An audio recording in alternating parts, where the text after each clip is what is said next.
ونشهد أن لا إله إلا الله وحده لا شريك له ونشهد أن سيدنا ونبينا وحبيبنا ومولانا محمدا عبده ورسوله أما بعد فأعوذ بالله من الشيطان الرجيم بسم الله الرحمن الرحيم قال الله تبارك وتعالى في القرآن المجيد لتؤمنوا بالله ورسوله وتعزروه وتوقروه وتسبحوه بكرة وأصيلا صدق الله العظيم وصدق رسوله النبي الكريم الأمين إن الله وملائكته يصلون على النبي يا أيها الذين آمنوا صلوا عليه وسلموا تسليما الصلاة والسلام عليك يا سيدي يا رسول الله وعلى آلك وأصحابك يا سيدي يا حبيب الله الصلاة والسلام عليك يا سيدي يا رسول الله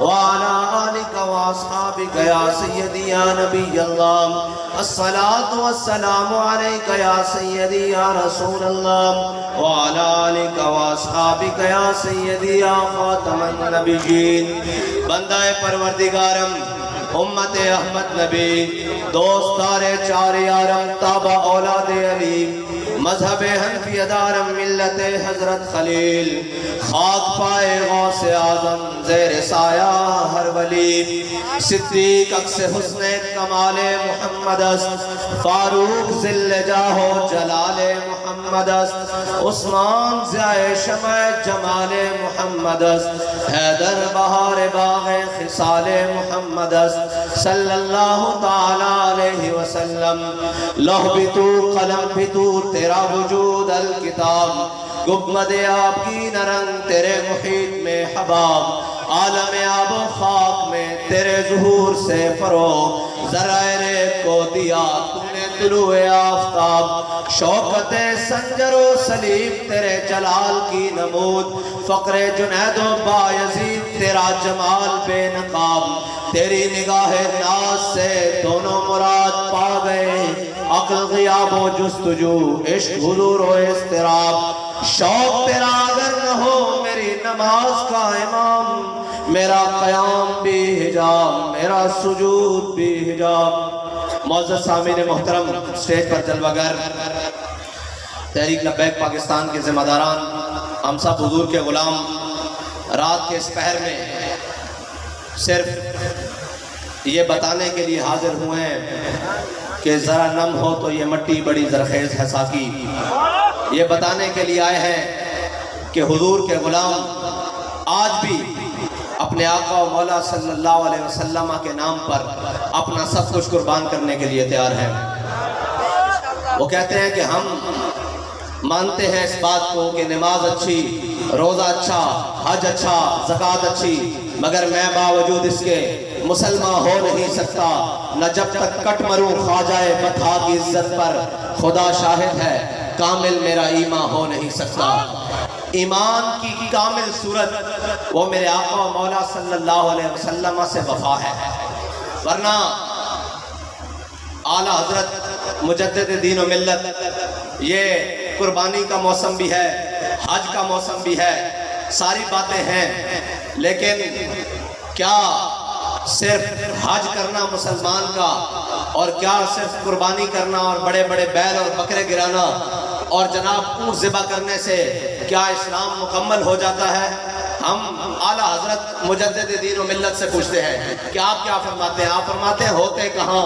خلیل و میرا کعبہ و بنا ہوتے کہاں خلیل و بنا کعبہ و منا لولاد والے صاحبی سب تیرے گھر کی ہے مولا علی نے واری تیری نیند پر نماز میرے آقا و مولا صلی اللہ علیہ وسلم کے نام پر نہیں میرے آقا و مولا صلی اللہ علیہ وسلم کی ذات پر نہیں نیند پر مولا علی نے واری تیری نیند پر نماز وہ بھی اثر جو سب سے اعلیٰ خطر کی ہے جس کے بارے میں قرآن کہتا ہے حافظوا علی الصلاۃ والصلاۃ الوسطیٰ وقوموا للہ قانتین قرآن کہتا ہے کہ یہ جو درمیان والی نماز ہے اس کی وہ بہترین حفاظت کرو تو مولا علی نے واری تیری نیند پر نماز اور وہ بھی اثر جو سب سے اعلیٰ خطر کی ہے بلکہ صدیق غار میں جان ان پہ دے چکے ہمارے قائد محترم فرماتے تھے کہ یہ لکھا ہے نا حضرت شاہ ولی اللہ محدث دہلوی نے کہ لوگ کہتے ہیں کہ حضرت جناب سیدنا صدیق اکبر کو غار میں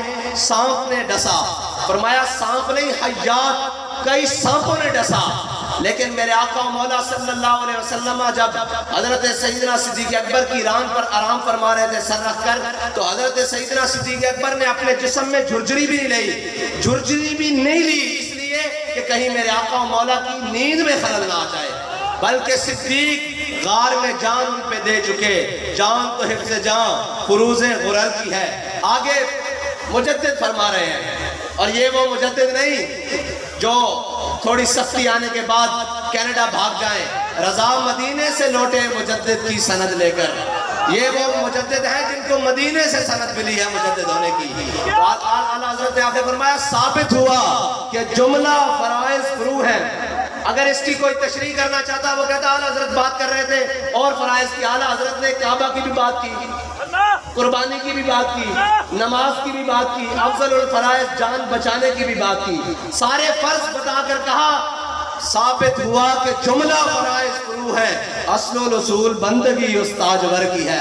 فرمایا ساری باتیں مانی جا سکتی ہیں، لیکن سب سے بڑا انسان کا اور مومن کا فرض اپنے آقا و مولا کی عزت پر پیرا ہے. اور نماز اپنے وقت میں فرض ہے، حج اپنے وقت میں فرض ہے، قربانی اپنے وقت میں فرض ہے، ناموس رسالت پر پہرا ہر آن ہر سانس فرض ہے. اور یہ نہیں کہ پھر پہرا دے تو کچھ ملے نہ. ملتا ہے کیا؟ ایک بار مدینے میں جا کے دیکھ. میرے آقا و مولا غزوہ حنین کی طرف چلے تو میرے آقا و مولا صلی اللہ علیہ وسلم نے پہاڑوں کے درمیان اپنے لشکر کو پڑاؤ ڈالا. میرے آقا و مولا صلی اللہ علیہ وسلم نے فرمایا آج کون ہمارا پہرا دے گا؟ تو حضرت انس بن مرثد الغنمی کھڑے ہوئے، کہا یا رسول اللہ میں پہرا دوں گا. دو چیزیں ہیں، ایک ہے نماز میں صحابہ حضور کو دیکھیں، اور ایک ہے صحابہ اپنے امتی کو دیکھیں. اور صحابہ حضور سید عالم صلی اللہ علیہ وسلم کے چہرے کو صحابہ دیکھیں، اور ایک نماز میں حضور اپنے صحابی کو دیکھیں. دو چیزیں ہیں. حضرت سیدنا صدیق اکبر رضی اللہ تعالیٰ عنہ کی ابتدا میں میرے آقا و مولا صلی اللہ علیہ وسلم ایک قبیلے کا صلح کرانے کے لیے تشریف لے گئے. جب تشریف لے گئے تو نماز کا وقت ہو گیا. حضرت بلال نے اذان دی. سب نے متفقہ طور پر حضرت جناب سیدنا صدیق اکبر کو اپنا امام بنایا. سب نے امام بنایا. جناب سیدنا صدیق اکبر نماز مصلی پر کھڑے ہو گئے، امامت پر کھڑے ہو گئے. جب نماز شروع کی تو میرے آقا و مولا صلی اللہ علیہ وسلم نماز کے درمیان تشریف لے آئے. اب بات یہ ہے کہ امام آگے ہوتا ہے، مقتدی پیچھے ہوتے ہیں. آپ کو بھی پتا ہے جب پیچھے سے کوئی آئے، امام صاحب آگے کھڑے ہیں اور حضور پیچھے سے تشریف لائے ہیں. صحابہ کو کیسے پتا لگا کہ حضور تشریف لے آئے ہیں؟ اعلیٰ حضرت فرماتے ہیں کوچا کوچا میں مہکتی ہے یہاں بوئے قمیص، اور یوسفستان ہے ہر گوشہ کنانے عرب. جب تازہ خوشبو آئی نا تو صحابہ کو پتا لگ گیا حضور تشریف لے آئے ہیں. صحابہ صفوں میں فاصلہ دیتے ہوئے میرے آقا و مولا صلی اللہ علیہ وسلم حضرت جناب سیدنا صدیق اکبر کے پیچھے آگے کھڑے ہو گئے. جناب سیدنا صدیق اکبر نماز پڑھا رہے ہیں. صحابہ نے تصدیق کی، ایسے ہے یا ایسے ہے، ایسے ہے یا ایسے، یہ دونوں طرح. صحابہ نے ہاتھوں کے اوپر ہاتھ مارا اور صدیق اکبر رضی اللہ تعالیٰ عنہ کو متوجہ کیا کہ جناب توجہ کریں حضور پیچھے تشریف لے آئے ہیں. جب حضور میرے حضرت جناب سیدنا صدیق اکبر نے دیکھا کہ حضور پیچھے تشریف لے آئے ہیں تو آپ اپنے مصلی سے پیچھے ہٹنے لگے. اور جب مصلی سے پیچھے ہٹے تو حضرت جناب سیدنا صدیق اکبر کو میرے آقا و مولا نے فرمایا صدیق مصلی کے اوپر کھڑے رہو. تو نماز کے دوران ہی حضرت سیدنا صدیق اکبر نے ہاتھ اٹھا لیے، کہا یا اللہ تیرا شکر ہے کہ تیرے حبیب نے مجھے یہ تو کہا کہ میرے مصلی کے اوپر کھڑے رہو. یہ ہے صحابہ نماز میں حضور کو دیکھیں. حضرت جناب سیدنا صدیق اکبر نے اپنے آنکھوں کے کونے سے میرے آقا و مولا کو دیکھا. اب آگے دیکھیے جو حضور کی عزت و ناموس پر پہرا دینے کے لیے جائے میرے آقا و مولا اسے انعام کیا دیتے ہیں. حضرت انس بن مرثد الغنمی کھڑے ہوئے، کہا یا رسول اللہ آج رات میں پہرا دوں گا. آپ چلے گئے. رات گزری، میرے آقا و مولا صلی اللہ علیہ وسلم نے فجر کی نماز کی امامت کے لیے ہاتھ باندھے. جب نماز میں کھڑے ہوئے تو صحابہ، اب دیکھیں صحابہ کدھر دیکھ رہے ہیں نماز میں، علماء بیٹھے ہیں نماز میں سجدے کی جگہ دیکھنا ہے، لیکن صحابہ کہہ رہے ہیں ہم نے دیکھا حضور کو، حضور نماز کے دوران جھاڑیوں کو دیکھ رہے ہیں. اور میرے آقا و مولا صلی اللہ علیہ وسلم نماز کے دوران جھاڑیوں کے اندر دیکھ رہے ہیں. نماز ختم ہوئی اتنی دیر میں حضرت انس بن مرثد الغنمی اپنے گھوڑے پر سوار تشریف لے آئے. میرے آقا و مولا صلی اللہ علیہ وسلم نے پوچھا اے انس رات سوئے رہے یا پہرہ داری کی؟ انہوں نے کہا یا رسول اللہ میں قضاء حاجت کے لیے گھوڑے سے اترا ورنہ ساری رات گھوڑے پر پہرہ دیا. میرے آقا و مولا صلی اللہ علیہ وسلم نے فرمایا انس بن مرثد الغنمی نے آج رات ہمارا پہرہ دے کر اپنے اوپر جنت واجب کر لی ہے. یہ حضور کی عزت پر پہرے دینے کی بات. اور یہ جو بات ہے نا کہ حضور کے ساتھ وفا، اس کا ہی مول ہے. ورنہ قیامت تک کے لیے جس نظام کی باتیں آج لوگ کرتے رہے، سب نے آ کر کہا کہ ہم غریبوں کو یہ دیں گے، غریبوں کو وہ دیں گے، غریبوں کو ایسا کر دیں گے، سارے باتیں کرنے کے لیے آئے. اوپر سے لے کے نیچے تک 70 سال ہو گئے، اس سے بھی پہلے، اس سے بھی پہلے، اس سے بھی پہلے پوری دنیا آئی، سب نے غریبوں کی بات کی. کوئی کمیونسٹ آئے، کوئی سوشلسٹ آئے، اور جناب کوئی کسی نام پر آئے، کوئی اقتصادیات کے نام پر آئے، کوئی جمہوریت کے نام پر آئے، کوئی صدارتی نظام کے نام پر آئے. سب نے غریبوں کی بات کی، لیکن غریبوں کو کوئی حق نہیں دے سکتا. ہم علامہ اقبال سے پوچھتے ہیں علامہ اقبال کون سا وہ نظام ہے جو غریبوں کو حق دے سکتا ہے؟ کہتا ہے علامہ اقبال نے کہا، کہتا ہے کہ یک نخچیر صد نخچیر گیر. اقبال کہتا ہے کہ تامین حق بحق داراں سپرد. کہتا ہے دنیا میں میرے آقا و مولا صلی اللہ علیہ وسلم کی آمد سے پہلے کاہن و پاپا و سلطان و امیر، اقبال کہتا ہے سارے اپنے اپنے لبادے اوڑھ کر، اپنی اپنی جناب قبائیں اوڑھ کر، اپنے اپنے معبدوں میں بیٹھ کر، اپنے اپنے محلات میں بیٹھ کر کاہن و پاپا و سلطان و امیر یک نخچیر صد نخچیر گیر. اقبال کہتا ہے ایک انسان تھا شکار اور ہزاروں اس کے شکاری تھے. کوئی اس کو غربت کے نام پر، کوئی اس کو شہنشاہی کے نام پر، کوئی اس کو سرداری کے نظام پر، کوئی اس کو وڈیرے نظام پر، کسی نہ کسی نظام پر انسان کا شکار ہو رہا تھا. پھر ہوا کیا؟ تامین حق بحق داراں سفر. کہتا ہے اتنے میں میرے آقا و مولا صلی اللہ علیہ وسلم دنیا میں تشریف لے آئے. اور ہوا کیا؟ بندگانا مسند خاکاں سپرد. کہتا ہے میرے آقا و مولا صلی اللہ علیہ وسلم نے آ کر کیا کیا کہ غلاموں کو کعبے کی چھت کے اوپر چڑھا دیا. اور کیسے چڑھایا؟ یہ لوگ بات کرتے ہیں اسلام کیا دیتا ہے. اسلام سب سے پہلے غریبوں کو اس کے حق دیتا ہے. اسلام سب سے پہلے غیرت دیتا ہے. اور یہ جو کہتے ہیں کہ اسلام روٹی کیسے پوری کرے گا، اسلام ویسے یہ باتیں کیسے پورے کرے گا. ہاں اسلام امتحان ضرور لیتا ہے. اسلام پلپلے قبول نہیں کرتا. اگر اسلام پلپلے قبول کرتا تو وہ جو پلپلے آئے تھے، وہ جو جناب عبداللہ بن ابی کی صورت میں پلپلے آئے تھے، وہ مقام شوق 1.5 میل ہے مدینہ پاک سے، مقام شوق سے واپس آ گئے تھے. اسلام بندے کھڑکا کے اور بابا جی کی زبان میں اسلام جڑے رکھتا. اسلام وہ پلپلے اور کمزور لوگوں نے رکھتا جڑے دین واسطے جان بھی دیں، مال بھی دیں، اور ہر صف میں جگہ کھڑے ہو کر آکھن کے ستم کرے دھرا ہنر آزمائے تیر آزما ہم جگر آزمائے. اسلام لبیک لبیک یا رسول اللہ، لبیک لبیک لبیک یا رسول اللہ، لبیک لبیک لبیک یا رسول اللہ، لبیک لبیک لبیک یا رسول اللہ، لبیک لبیک لبیک یا رسول اللہ، لبیک لبیک. یہ لوگ سمجھتے ہیں کہ ہم آرام والا دین کا سکون والا اور بڑے مزے والا اور فلیکسیبل قسم کا دین، جدھر ہم مڑے دین بھی ہمارے پیچھے مڑے. دین وہ نہیں ہے جو ہمارے پیچھے چلے، دین وہ ہے جس کے پیچھے ابو بکر عمر عثمان و علی چلے ہیں. اور بدلے گا زمانہ لاکھ مگر قرآن نہیں بدلا جائے گا.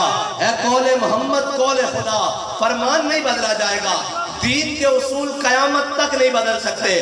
وہ دین کے اصول سیاست کے لیے ہوں, وہ دین کے اصول عبادت کے لیے ہوں, وہ دین کے اصول معاشرت کے لیے ہوں, وہ دین کے اصول تہذیب کے لیے ہوں, وہ دین کے اصول تمدن کے لیے ہوں, وہ دین کے اصول معاشیات کے لیے ہوں. دین کے اصول نہیں بدل سکتے. اگر دین کے اصول کوئی بدلنے آئے گا تو دین اس کو لٹا کے رکھ دے گا. اگر تم نے دین کا اصول اتنے سال بدل کے رکھا تو دین نے تمہارے ساتھ کیا کیا؟ اسلام نے تمہیں IMF کا بھکاری بنا دیا. آج پھر تم سود کے خلاف تم سپریم کورٹ میں اسلامی شرعی عدالت وفاقی شرعی عدالت کا فیصلہ چیلنج کرنے کے لیے جا رہے ہو. تو یہ یاد رکھنا, اگر تم اللہ اور اس کے رسول کے حکم کے خلاف گئے تو پھر یاد رکھنا اس ملک کو دیوالیہ ہونے سے کوئی نہیں بچا سکتا. آج بھی تمہارے پاس وقت ہے, آج بھی اس ریاست کے سربراہان کے پاس وقت ہے کہ وہ ساری چیزوں سے دامن چھڑا کر حضور کے دین کے اوپر اس ملک کو, جس ملک کو حاصل کیا گیا تھا پاکستان کا مطلب کیا, لا الہ الا اللہ کے نعرے کے اوپر, آج بھی ان کے پاس وقت ہے کہ وہ اس ملک کو موڑ کر حضور کے دامن کی طرف, حضور کے نظام کی طرف موڑ دیں. ورنہ IMF اور جناب عالمی بینک اور جناب رشیا اور سعودیہ اور جو بھی ممالک ہیں, تمہیں مزید اس قوم کو اور گروی رکھنا پڑے گا اور اس قوم کی ہر چیز بک جائے گی اگر تم نے اللہ اور اس کے رسول کے نظام کے خلاف کوئی عدالتیں, اور عدالتیں نہیں ہیں یہ, اگر عدالتیں ہوتی تو سود کے خلاف فیصلے کو 20 سال لگتے. اور جس کو وفاقی شرعی عدالت کہہ رہے ہو تم, تو شریعت اس کو کہتے ہیں. شریعت کا تو میں نے کہا بدلے گا زمانہ لاکھ مگر قرآن نہیں بدلا جائے گا. سپریم کورٹ کون ہوتی ہے شریعت کے فیصلے کو بدلنے والی؟ میں کائنات کا کوئی بھی ہو, شریعت کے مقابلے میں تو ابو بکر عمر کے ساتھ جھکے ہوئے ہیں, عثمان و علی کے ساتھ جھکے ہوئے ہیں, پاکان امت کے ساتھ جھکے ہوئے ہیں. تو سپریم کورٹ کون ہوتی ہے جو سود کو حلال کہے اور اس ملک کے لیے جائز کہے؟ انشاءاللہ اب وہ وقت دور نہیں جب حضور کے غلام اس پورے پلید نظام سے نکال کر حضور کے دین کو غالب کریں گے. ایک منٹ, آپ تھک گئے ہیں تو میں واخر دعوانا الحمدللہ. لبیک یا رسول اللہ, لبیک لبیک لبیک یا رسول اللہ, لبیک لبیک لبیک یا رسول اللہ, لبیک لبیک لبیک یا رسول اللہ, لبیک لبیک لبیک یا رسول اللہ, لبیک لبیک لبیک یا رسول اللہ, لبیک لبیک لبیک یا رسول اللہ, لبیک لبیک لبیک یا رسول اللہ, لبیک لبیک لبیک یا رسول اللہ, لبیک لبیک لبیک یا رسول اللہ. ہم یہاں بسنے والے طاقتوروں کو کہتے ہیں اس دین کے ساتھ نہ ٹکراؤ. اس دین کے ساتھ ٹکرانے کے لیے ابو جہل بھی آیا تھا, اس دین کے ساتھ ٹکرانے کے لیے عتبہ اور شیبہ بھی آئے, اس دین کے ساتھ ٹکرانے کے لیے وہ مشرف بھی آیا, اس دین کے ساتھ ٹکرانے کے لیے وہ نواز بھی آیا جو آج اس ملک میں نہیں بھاگ کر باہر بیٹھا ہوا ہے. اس دین کے ساتھ بڑے بڑے جناب مذاق کرنے والے اور ضیاء الحق جیسے بڑے بڑے جناب دین کے ساتھ آئے, وہ باقی نہ رہے. اللہ کا دین آج بھی باقی ہے اور اللہ کا دین قیامت تک باقی رہے گا, کیونکہ جناب ان الدین عند اللہ الاسلام, اللہ کے ہاں دین ہے ہی اسلام. اس لیے اس کی بنیادوں کے ساتھ نہ چھیڑو. اگر اس کی بنیادوں کے ساتھ چھیڑو گے تو ذلت تمہارا مقدر بن جائے گی, وہ معاشی طور پر ہو, وہ غیرت کی طور پر ہو, وہ ہر طرح سے تمہارا مقدر بنے گی. اگر آج بھی اپنے آپ کو بچانا ہے تو علامہ اقبال سے پوچھ لیتے ہیں, اقبال اس امت کی, اس قوم کی بچت کس میں ہے؟ اقبال کہتا ہے زاں کے ملت را حیات از عشق اوست اور برگو ساز کائنات از عشق اوست. اقبال کہتا ہے کہ اگر امت مسلمہ اور یہ قوم دوبارہ عزت چاہتی ہے تو اپنے آقا و مولا کے دامن سے وابستہ ہو جائے. اور کیسے وابستہ ہو؟ غیروں سے دامن چھڑا کر ہو, امریکہ اور نیٹو سے دامن چھڑا کر ہو. یہ نہ ہو کہ سٹیجوں پر بات اور ہو اور جناب ٹی ویوں پر بات اور ہو, قوم کو دکھانے کے لیے بات اور ہو, اور رات کے اندھیرے میں ایمبیسیوں کے چکر لگے اور کہا جائے یہ تو ہمارا ایک دکھانے کے لیے بیانیہ ہے, ورنہ ہم امریکہ کے خلاف نہیں ہیں. بیانیے وہ نہیں ہوتے کہ جو جناب طاقت دیکھ کر اور جناب قوت دیکھ کر بیانیے بدل جائے, بلکہ میرے آقا و مولا نے بتایا بیانیے کیا ہوتے ہیں. جب حنین کے موقع پر پاسا پلٹا تو میرے آقا و مولا سفید خچر پر آگے تشریف لائے اور میرے آقا و مولا نے فرمایا النبی لا کذب انا ابن عبد المطلب، فرمایا جو جانتا ہے وہ تو جان لے، جو نہیں جانتا میں ہوں نبی، میں آخری نبی ہوں اور میں اپنے عبد المطلب کا بیٹا ہوں۔ یہ بیانیے وہ نہیں ہے جو ذرا طاقت دیکھ کر اور ذرا جناب پریشر دیکھ کر بیانیے بدل لائیں، بلکہ بیانیے تو وہ ہوتے ہیں کہ لبے بام بھی پکارا، سرے دار بھی سزا دی، میں کہاں کہاں پہنچا تیری دید کی لگن میں۔ بیانیہ وہ ہوتا ہے جب پوری امت، پورا کفر کٹھا ہو جائے، ان کے اپنے اور بیگانے بھی کٹھے ہو جائیں، ان کے جناب گماشتے اور میڈیا اور جناب سارا کچھ کٹھا ہو جائے اور وہ کہے کہ نہیں جی اسلام امن سے پھیلا ہے، تو ایک بابا جی ویل چیئر پر آگے کہتے ہیں اور کہتے ہیں اسلام امن سے ضرور پھیلا ہے لیکن اسلام غیرت کا درس بھی دیتا ہے، اسلام میرے آقا و مولا صلی اللہ علیہ وسلم کی تلوار اٹھانے کا درس بھی دیتا ہے، اسلام بدر میں جانے کا درس بھی دیتا ہے، اسلام احد میں جانے کا درس بھی دیتا ہے، اسلام خندق میں جانے کا درس بھی دیتا ہے، مریسی، مستلق، تبوک، جرموک، قادسیہ میں جانے کا بھی درس دیتا ہے، اسلام گھر میں بیٹھنے کے تسبیح پڑھنے کا حکم بھی دیتا ہے اور جب موقع آ جائے تو پھر تلوار اٹھا کر میدان میں جانے کا حکم بھی دیتا ہے۔ ومن صف نبيا ومن صف نبيا ومن صف نبيا ومن صف نبيا من صف نبيا۔ اور اسلام کے امن کا درس دینے کا وقت اور اسلام کے میدان میں آنے کا وقت یہ بھی بابا جی بتا کر گئے ہیں کہ اسلام امن کا درس اس وقت دیتا ہے جب بلال کعبے کی چھت کے اوپر ہو، جب فتح مکہ ہو رہا ہو، پھر کہا جاتا ہے من دخل دار ابی سفیان فہو آمنا، من دخل دار حکیم ابن حزام فہو آمنا۔ فتح مکہ کے دن سارے اعدائے دی نصرت مصطفیٰ دیکھتے رہ گئے، وہ دن ہے جب کہا جاتا ہے اذا جاء نصر اللہ والفتح، جب کہا جاتا ہے انا فتحنا لک فتحا مبینا۔ لیکن اس موقع کے اوپر بھی غلاموں کا یہ کام نہیں، جو حضور کے امتی ہوں ان کا یہ کام نہیں کہ وہ دشمنوں کو دیکھ کر ڈھیلی بات کریں، بلکہ یہ کہیں الیوم یوم الملحمہ الیوم تستحل الکعبہ۔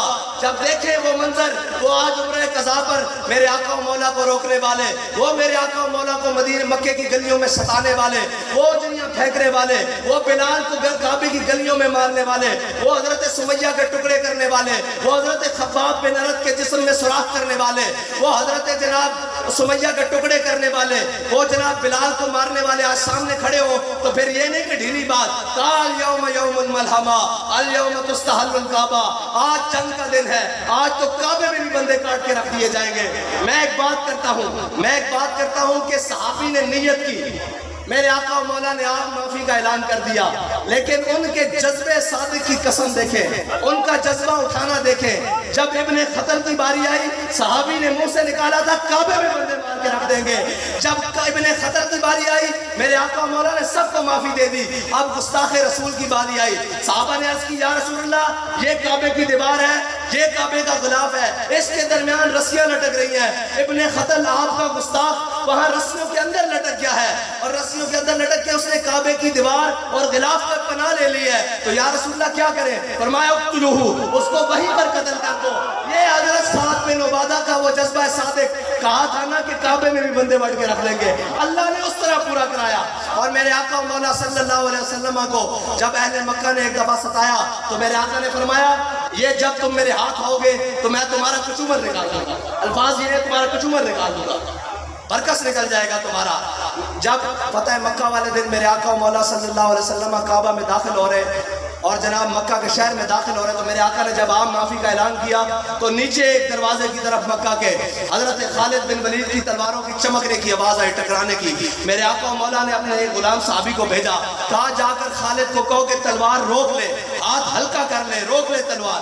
جب وہ صحابی حضرت خالد بن ولید کے پاس پہنچے اور انہوں نے کہا حضور فرما رہے ہیں تلوار تیز کر دو، آپ نے اور ان کو کاٹا اور ان کو کاٹا، کاٹتے کاٹتے مکہ میں داخل ہو گئے۔ جب حضور کا سامنا ہوا تو میرے آقا و مولا نے فرمایا میں نے خالد تمہیں پیغام بھیجا تھا کہ تلوار روک لو، ہاتھ ہلکا کر دو، تم نے یہ کیا کیا؟ انہوں نے کہا یا رسول اللہ آپ کا پیغام تو مجھے ملا کہ تیز کر دو۔ وہ صحابی کو بلایا، حضور نے فرمایا میں نے تمہیں کہا تھا خالد کو جا کر کہو ہاتھ ہلکا کرے۔ انہوں نے کہا یا رسول اللہ میں جا رہا تھا، رستے میں ایک آدمی ملا جس کا سر آسمان تک ٹکرا رہا تھا، وہ فرشتہ تھا، اس نے کہا کہ میں تجھے یہیں دبوچ لوں گا، جا کر خالد کو کہا تلوار تیز کر دے۔ میں نے خالد کو کہا تلوار تیز کر دے۔ میرے آقا و مولا نے ایسے آسمان کی طرف چہرہ اقدس اٹھایا، کہا میں نے ایک موقع پر کہا تھا اگر کعبے والے میرے ہاتھ میں آئے مکہ والے میرے ہاتھ میں آئے تو میں ان کا برکس نکال لوں. اللہ نے وہ بات آج میری پوری کی ہے. اور تیرے منہ سے جو بات نکلی وہ ہو کے رہی. وہ زبان جس کو سب کن کی کنجی کہیں اس کی نافذ حکومت پہ لاکھوں سلام. اور یاد رکھنا اسلام اس وقت امن کا درس دیتا ہے جب بلال کعبے کی چھت پر ہو, اور جب بلال کو کعبے کی گلیوں میں مارا جا رہا ہو تو پھر اسلام امن کا درس نہیں دیتا. پھر میرے آقا و مولا صلی اللہ علیہ وسلم اپنے 313 صحابہ کو لے کر میدان بدر میں جاتے ہیں, پھر احد میں جاتے ہیں, پھر خندق میں جاتے ہیں, اور یہ شہادت گاہ الفت میں قدم رکھنا ہے. لوگ آسان سمجھتے ہیں مسلمان ہونا. یہ جو آپ اور میں نے اور جناب جو ہم نے اسلام کی تشریح کی ہوئی ہے نا, اگر اس کے مطابق چلے تو اسلام تو مدینے کی گلیوں سے باہر نہیں آ سکتا. اسلام تو مدینے کی گلیوں سے باہر نہیں آ سکتا. اسلام تو بنو قریظہ کا فیصلہ کر نہیں سکتا جس اسلام کی تشریح میں اور تم کر رہے ہیں. اسلام وہ ہے جس نے کیسر و کسرا کو لتاڑ کر رکھ دیا. اور اقبال نے آخر میں کمال کہا. اقبال نے کیا غرض میں تجھ سے کیا کہوں کہ وہ صحرا نشین کیا تھے. اقبال کہتا ہے کیا کہوں, تیرا عقل ہی نہیں, تیری شعور ہی نہیں. تو کیبلیں دیکھ رات کو بیٹھ کر, تو نیٹ پر مصروف رہ, تو جناب فیس بک اور ٹویٹریں چلا, اور جناب بے حیائی اور عریانی اور فحاشیاں دیکھ. تجھے کیا پتا ہو کیا غرض میں تجھ سے کیا کہوں کہ وہ صحرا نشین کیا تھے. آج اس لعنتوں نے ہمارے محرمات عبدیہ کے رشتے بھی پامال کر دیے. آج اس بے حیائی اور بدکاری نے اس پورے معاشرے کے اندر ایک بے حیائی اور بے پردگی کا ناسور رہا جس کے اندر نگاہ پاک نہیں. اقبال نے کہا نا خرد نے کہہ بھی دیا لا الہ تو کیا حاصل. روزانہ جاتے ہیں, اذان ہوتی ہے, سنتے ہیں, دوپٹہ لے لیتے ہیں. اس کے بعد اقبال کہتا ہے نہیں, خرد نے کہہ بھی دیا لا الہ تو کیا حاصل. دل و نگاہ مسلمان نہیں تو کچھ بھی نہیں. آج وہ مومن, آج وہ مسلمان ملتا ہی نہیں جس کا دل مسلمان ہو اور نگاہ مسلمان ہو. صرف جناب وقتی اور ساری باتیں, اس طرح اسلام نہیں آئے گا. اسلام کے اوپر عمل کرنا پڑے گا, اسلام کے طریقے کے اوپر چلنا پڑے گا. جب نماز کا وقت ہو نماز پڑھنی پڑے گی, جب حج کا وقت ہو حج کرنا پڑے گا, جب زکوٰۃ کا وقت ہو زکوٰۃ دینی پڑے گی, اور جب میرے آقا و مولا کی عزت اور حرمت کی بات ہو تو بچوں کے سمیت میدان میں آنا پڑے گا. ورنہ یار مجھے یہ بتاؤ کہ ہمارے اور آپ کے بچے کیا امام حسین کے بچوں سے زیادہ افضل ہیں؟ جب حسین دین پر مشکل وقت آئے تو اپنے 72 لے کے کربلا میں پہنچے, اور میں صاحبزادہ یا سجادہ کوئی ہو, اور جناب خانزادہ ہو, اور جناب پیرزادہ ہو, اور منسٹر ہو, جناب چیف ہو, وہ کہے جناب ہم بھی عاشق رسول ہیں. یہ عشق رسول زبانی کلامی قبول نہیں ہے. یہ عشق رسول اس طرح قبول ہے کہ جب دین کے اوپر مشکل وقت آئے تو 72 لے کے کربلا میں پہنچ جانا, اور پھر قیامت تک کے لیے بتا دینا کہ کوئی یہ نہ کہے کہ ہمارے پاس اسباب نہیں تھے, ہم دین کے لیے کچھ نہیں کر سکے, ہمارے اوپر پابندیاں بہت تھیں تو ہم دین کے لیے کچھ نہیں کر سکے. آپ بتاؤ امام حسین سے زیادہ کسی کے اوپر پابندیاں لگی ہیں؟ پانی بھی بند کر دیا, خوراک بھی بند کر دی, ہزاروں کا لشکر سر چڑھایا, لیکن سرداد نہ داد دست در دست یزید, عقا کے بنا لا الہ است حسین. اور جب اسلام اپنے ان اصولوں کے اوپر ہم اس کے اوپر عمل کریں گے تو اسلام ہمیں عزت والا بنا دے گا. اور اگر ہم اسلام کو چھوڑ کر کسی اور دروازے پر جائیں گے, اور وہ کہتے ہیں نا کیا کہتا ہے, جب میں کہتا ہوں کہ یا اللہ میرا حال دیکھ, جب ہم کہتے ہیں یا اللہ ہم تیرا کلمہ پڑھنے والے, ہم جناب قربانیاں کرنے والے, روزے رکھنے والے, زکاتیں دینے والے, تو اللہ تعالیٰ سے ہم جب دعا کرتے ہیں یا اللہ, جب میں کہتا ہوں کہ یا اللہ میرا حال دیکھ, تو آواز آتی ہے بندے اپنا نامہ اعمال دیکھ. حضرت ابو ہریرہ کو میرے آقا و مولا صلی اللہ علیہ وسلم نے فرمایا تھا, کہا تھا اچھے وقتوں میں رب کو یاد رکھنا, مشکل وقتوں میں سامنے پاؤ گے.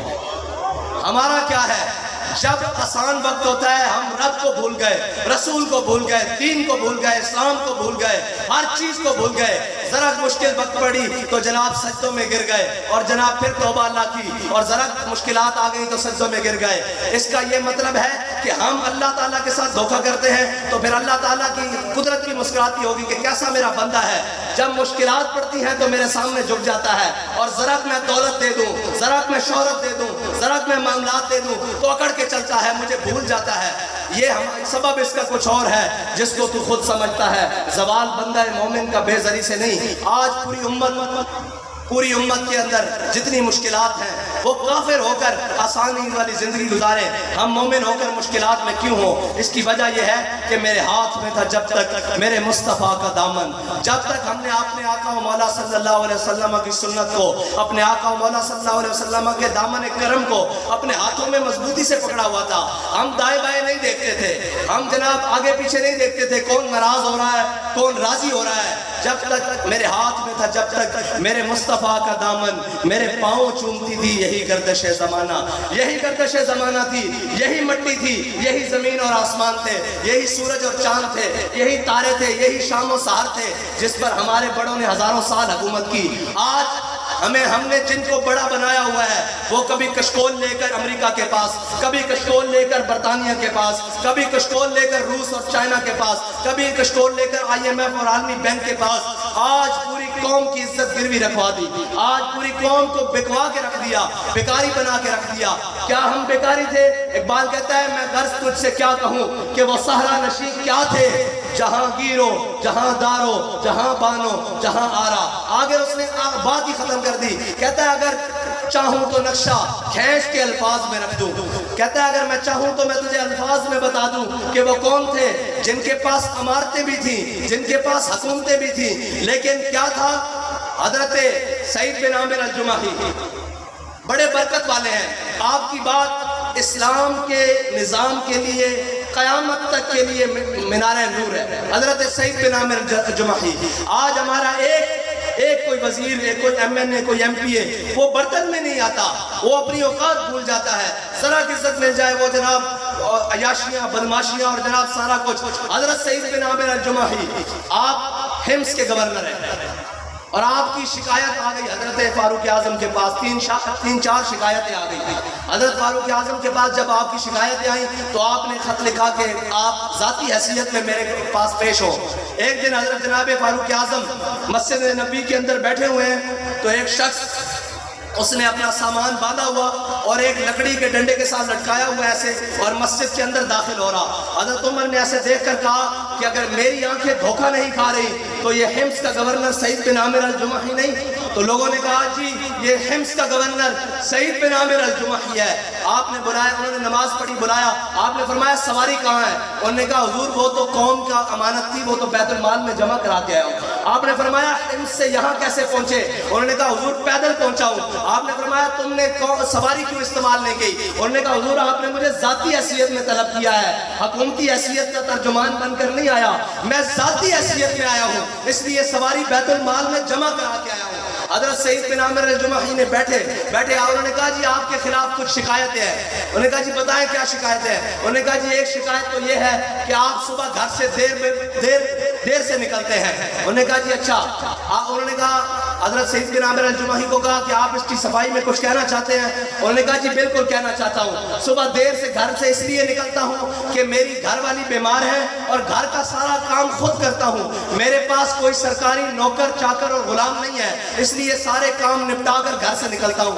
حضرت عمر نے فرمایا دوسری شکایت یہ ہے کہ آپ ہفتے میں ایک دن گھر سے باہر نہیں نکلتے۔ انہوں نے کہا جی اس کا جواب یہ ہے کہ میرے پاس ایک سوٹ ہے جسے میں پورا ہفتہ پہنتا ہوں، لیکن ایک دن میں اس کو دھوتا ہوں اور اس کو سوکھنے تک میں انتظار کرتا ہوں، جب وہ سوکھتا ہے تو شام ہو جاتی ہے، لہذا اس لیے میں گھر سے باہر نہیں نکلتا۔ انہوں نے کہا جی آپ کو مرگی کے دورے پڑتے ہیں؟ حضرت عمر نے کہا آپ کی شکایت آئی۔ انہوں نے کہا جی مرگی کے دورے نہیں پڑتے، مقام تنعیم پر حضرت خبیب بن عدی کو جب لٹکا کر سزا دی گئی وہ منظر میں نے اپنی آنکھوں سے دیکھا ہوا ہے، جب وہ میں حالت کفر والا منظر، حالت جہالت والا منظر یاد کرتا ہوں تو میرے اوپر یہ وحشی کے دورے پڑ جاتے ہیں۔ حضرت عمر نے مسکرانے لگے، حضرت عمر مسکرانے لگے اور جا کر کہا کہ جا کر امارت سنبھالیں۔ تو حضرت سعید بن عامر الجمحی نے کہا نہیں اب میں گورنر نہیں بنوں گا، اس لیے کہ قوم کی شکایت میرے خلاف آ چکی ہے، میں گورنر نہیں قبول کروں گا۔ تو حضرت عمر رونے لگے۔ آپ نے فرمایا اگر پسنے کے لیے اکیلا عمر ہی رہ گیا ہے جاؤ جا کر گورنری سنبھالو۔ حضرت سعید بن عامر الجمحی حضرت سیدنا فاروق اعظم کے دور میں وصال کر گئے۔ آپ وصال کر گئے، ایک دن حضرت فاروق اعظم تمام صحابہ کے ساتھ، مشیران کے ساتھ مسجد نبی میں جمع تھے۔ تو حضرت فاروق اعظم نے سب سے کہا کہ چلو بھائی سب اپنی اپنی تمناؤں کا اظہار کرو، اب اللہ سے دعا کرو، کیا کرو تو کیا کرو، آپ کی تمنا کیا ہے؟ حضرت فاروق اعظم رضی اللہ تعالیٰ عنہ نے جب سب سے کہا، کسی نے کہا یا اللہ مجھے اتنا مال دے میں تیری راہ میں خرچ کروں، کسی نے کہا یا اللہ مجھے اتنی صحت اور عمر دے میں تیری راہ میں عبادت کروں، کسی نے کہا یا اللہ مجھے جناب اتنا طاقت اور قوت دے کہ میں تیری راہ میں جہاد کروں، تو حضرت فاروق اعظم سے سارے کہنے لگے کہ آپ بھی تو کوئی دعا کریں، آپ کی دعا کیا ہے؟ میرے آقا و مولا صلی اللہ علیہ وسلم کی چاہت اور آرزو جناب عمر ہے، اور جناب عمر کی چاہت کیا ہے؟ حضرت جناب فاروق اعظم سے کہا کہ آپ بھی تو اپنی چاہت بیان کریں، آپ بھی تو کوئی دعا کریں، تو حضرت فاروق اعظم نے ہاتھ اٹھا کر کہا یا اللہ سعید بن عامر الجمحی جیسا ایک گورنر اور دے دے۔ یہ ہے اسلام کے وہ ذرّی باپ جن کو چھوڑ کر آج امت مسلمہ در بدر ٹھوکریں کھا رہی ہے، آج وہ سوچ ہی مار دی گئی ہے۔ اقبال کہتا ہے اگر چاہوں تو نقشہ کھینچ کے الفاظ میں رکھ دوں، مگر تیرے تخیل سے فضول تر ہے وہ نظارہ، تیرے نظاروں میں فلمیں گھومتی ہیں، تیرے نظاروں میں ناچ اور گانا گھومتا ہے، تو نے کبھی سوچا ہی نہیں کہ تیرے بڑے کون تھے اور تیرے بڑوں نے کیا قربانیاں دی، تیرے بڑوں نے کیسے تجھ تک دین پہنچایا۔ آج تجھے اسی والا کمرہ مل گیا ہے، آج تجھے سکون والی زندگی مل گئی ہے، تو رب کو بھی بلا بیٹھا، رسول کو بھی بلا بیٹھا، نماز سے کتراتا، فجر نہیں پڑھی تو زور گئی، زور پڑھ لی تو اثر گئی، اثر پڑھی تو مغرب گئی، اس طرح بات نہیں بنے گی۔ اقبال کہتا ہے کبھی ہے نوجوان مسلم تدبر بھی کیا تو نے، وہ کیا گردوں تھا جس کا ہے ٹوٹا ہوا تارا، وہ کیا وقت تھا جب خالد بن ولید کے ہاتھوں میں 8 تلواریں ٹوٹ رہی تھی موتا کے مقام پر، اور آج وہ کیا وقت آ گیا کہ اس قوم جس قوم کے اندر اقبال کہتا ہے نا امید نہ ہو ان سے اے رہبر فرزانہ، کم کوش تو ہیں لیکن بے ذوق نہیں راہی، لیکن آج اس کے سربراہان نے اور اس قوم کے بڑوں نے ان کو بے ذوق کر کے رکھ دیا، ان کو بتایا ہی نہیں کہ تمہاری منزل کیا ہے، جانا کدھر ہے۔ کمانے والا بھی پریشان، نقصان اٹھانے والا بھی پریشان، دکان پہ جانے والا بھی پریشان، فیکٹری میں جانے والا بھی پریشان، کارخانہ کھولنے والا بھی پریشان، گھر میں بیٹھا بھی پریشان، باہر جانے والا بھی پریشان۔ اتنی بے یقینی کی صورتحال کبھی پہلے تو نہ تھی، اب کیوں ہے؟ اس کی وجہ آپ اور میں خود سمجھتے ہیں کہ ہم نے اللہ اور اس کے رسول کے در سے منہ موڑا ہے۔ اب اللہ اور اس کے رسول کے رحمت کے دروازے کبھی اپنے نافرمانوں کے لیے نہیں آتے، اللہ کی رحمت اس وقت آتی ہے کہ فضائے بدر پیدا کر تیری نصرت کو فرشتے گردوں سے آج بھی اتر سکتے ہیں قطار اندر قطار۔ اگر ہم اور آپ چاہتے ہیں کہ ہمارے اوپر اللہ کی رحمت آئے، یا صحابہ 313 ہو گھٹنیاں چوس کر پوری دنیا کے اوپر فتح پا لے، آج ہم ایٹم بم رکھتے ہوئے بھی ہماری ٹانگیں کانپ رہی ہوں، آج ہم ساری طاقتیں رکھتے ہوئے بھی اور سارے خوراکیں اور کھانا کھا کر بھی ہم یہ کہیں کہ نہیں جی دین پر کون چل سکتا ہے، دین تو بڑی مشکل چیز ہے جی، دین پر کیسے چلا جا سکتا ہے؟ تو جب صحابہ دین پر چل سکتے ہیں ہم کیوں نہیں چل سکتے؟ اس لیے ہمیں سب کو اپنا آپ بدلنا ہوگا، اور انشاءاللہ جس طرح علامہ اقبال نے کہا کہ ہم بھٹکے ہوئے آہو کو پھر سوئے حرم لے چل، اس شہر کے خوگر کو پھر وسعت صحرا دے، تڑپنے پھڑکنے کی توفیق دے، دل مرتضیٰ سوز صدیق دے۔ اللہ تعالیٰ مجھے اور آپ کو عمل کی توفیق عطا فرمائے اور حضور سے انے واش کرنے کی توفیق عطا فرمائے۔ وآخر دعوانا